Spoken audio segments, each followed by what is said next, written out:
Hey guys, what is up? Welcome to Behind the Beat. I am your host, Chris Langen.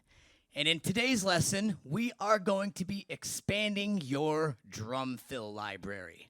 So let's get into it.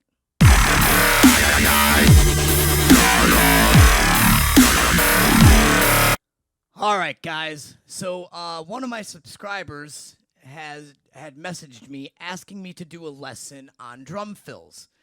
Uh, this particular person is fairly new to the drums and was looking for some ideas on some pretty basic fills just to help spice up, what they're already doing. So I thought this would be perfect. What we're going to be focusing on today is half bar fills. And what I mean by that is that the fill is only going to take up half of the bar. We're going to be starting typically on beat 3 or after. Okay? These aren't super complicated, overly busy fills. They're perfect for basically just accenting here and there to give us something little to do to add a little spice to the song other than just keeping time. Okay? Now, this is going to be a 2-part series. We're going to cover 4 fills today, and then we're going to cover the other 4 in a later lesson. So, grab your sticks, and let's get ready to go over fill number 1. All right, now in the first fill, we have 8th notes, 16th notes with an 8th note tag. Now, this is going to start on beat 3. As you can see, I have the orchestration labeled above each note. S for snare drum. T1 is going to be for tom 1. T2 is going to be for tom 2. And T3 is going to be for our floor tom. As you can see, I've only got a 4-piece kit. I orchestrated these fills that way for those of you that have a 5-piece kit. You can use your second rack tom. In this case, for me, when I do encounter something that's going to say tom 2, I'm just going to move that over to the floor tom. Okay? All right, so here's fill number 1, and here's what it sounds like.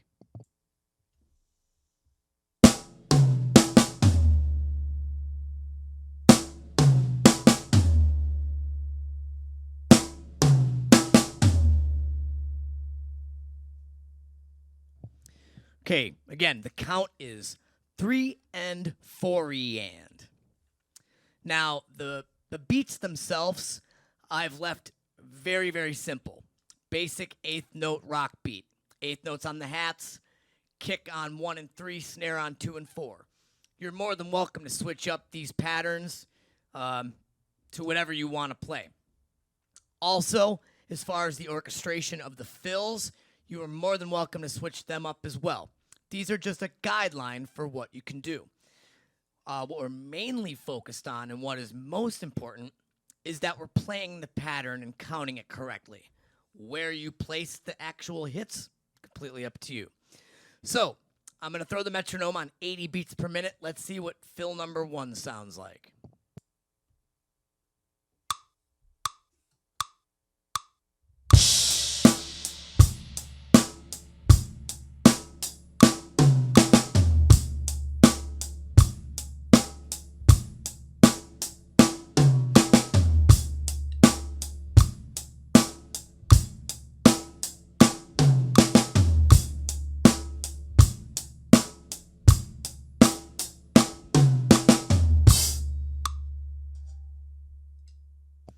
All right, guys. As I was playing this, I was thinking back to a lesson I was taught a long time ago. This fill you might hear referred to as Pat Boone, Debbie Boone. Okay? The names Pat and Debbie, last name being Boone. Because that's what it sounds like. Pat Boone, Debbie Boone. Okay, so that's a good way to remember how this fill sounds. Now, another thing I want to point out about this, when you are at the end of this fill on the and of 4 on your floor tom, we want to make sure that we're coming back over to our hi-hat for beat 1. So it's important to pay attention to your sticking. There's several ways you could do it. What I would suggest would be to play it like this.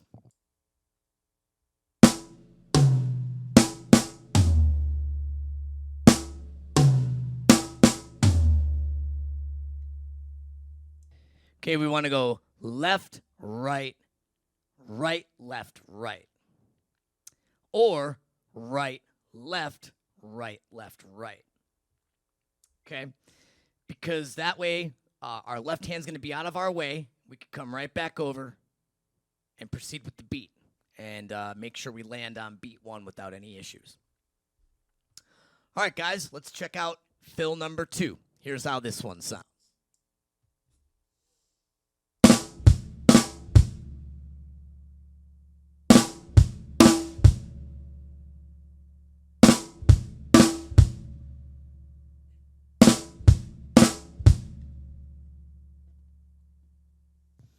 All right, this pattern, all it is, eighth notes, 3 and 4 end. And if you notice, the snare hits are going to be flams. Now, if you don't know what a flam is one of our rudiments, okay? And I don't want to spend too much time talking about it, but all we're actually doing with a flam is it's counted as one stroke, but we're using 2 hands, 2 sticks, okay? One stick is hitting slightly before the other. If you look at the notation, we have a small note in front of our regular size note. That indicates the stick that is hitting just slightly before our actual note. Now you could play either a left-handed or a right-handed flam, whichever is more comfortable for you. So if you feel more comfortable leading with your right hand and following up with your left, or the opposite, leading with your left and following up with your right, it's completely up to you. When we do get into the rudiment itself, you will need to be able to do both, going back and forth, left-handed and right-handed flams. But for this situation, pick whichever one is most comfortable for you. Basically, picture both sticks in a race to the snare drum head, and one's got to win by a split second. Here's what this fill sounds like with the metronome.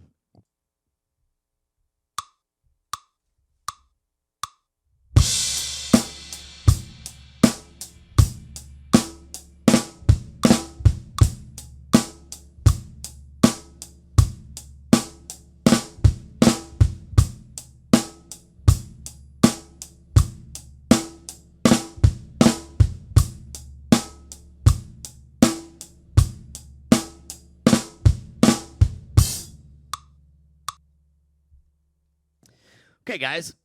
One thing you also want to know, take note of with this fill, is that it ends on the and of 4 with a kick drum. That's our last beat in the fill. If we're going to be looping this or going back into our beat, we want to make sure we are landing on the 1. Okay, and the 1 is going to be a kick drum with a hi-hat.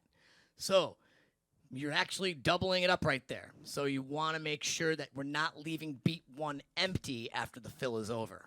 We do have a kick drum there, okay? All right, let's check out fill number 3. Here's how this one sounds.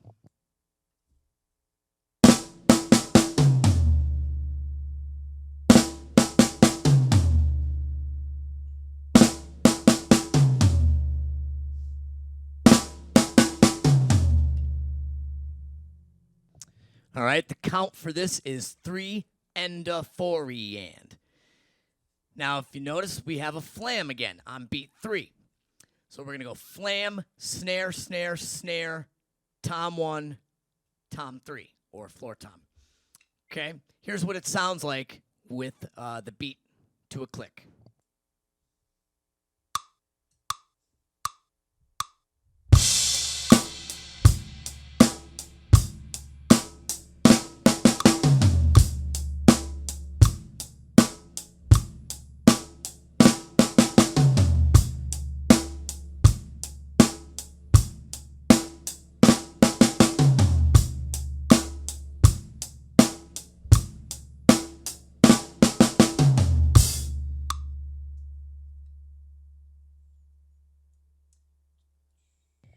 Okay, guys. Now, again, you want to make sure that you are the sticking that you're using is going to set you up to comfortably get back to the hi-hat on beat 1. Okay? So just make sure, try it out different ways. Slow it down, make sure. I like to just play it opened up. In other words, come up to the rack tom with my left, and then just move my right hand over to the floor tom. Bop, bop, bop, bop, boom, boom. Okay, that brings me right back in position to land on beat 1 when we start back in to the actual beat. All right, guys, we've got one more for today, and here's what this one sounds like.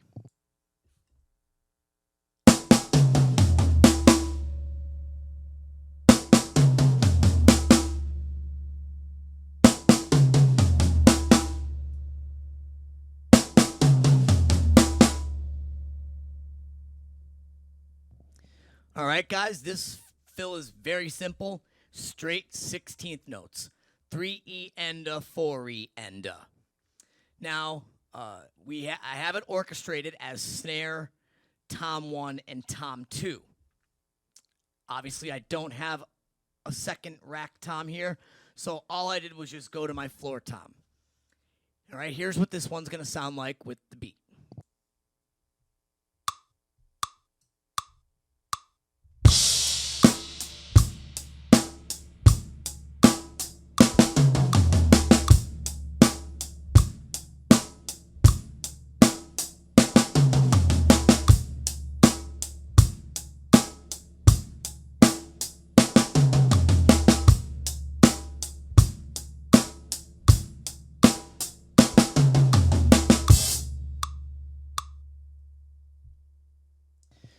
All right, guys, like I said, switch up the beats. You don't have to play the basic 8th note rock beat. If you've learned some other beats that you really like and you really dig, play them instead. These fills, every one of them so far, has been coming in on beat 3. So just count to yourself. The second measure, beat 3, is the beginning of your fill. And again, you can orchestrate these however you want. You don't have to play them on the same drums as I did. Maybe at first play them on them drums to get comfortable with playing the pattern, but then experiment, switch it up, try different things. You're going to find that these fills will work really nicely in some musical situations. So I hope that this has been helpful, and I hope that these start showing up in your playing. Again, we're going to be doing a part 2 to this lesson, so stay tuned for that. I want to thank you guys for tuning in today. Make sure you subscribe, and if you have any questions or comments, please leave them below. Until next time, we'll see you in the next lesson.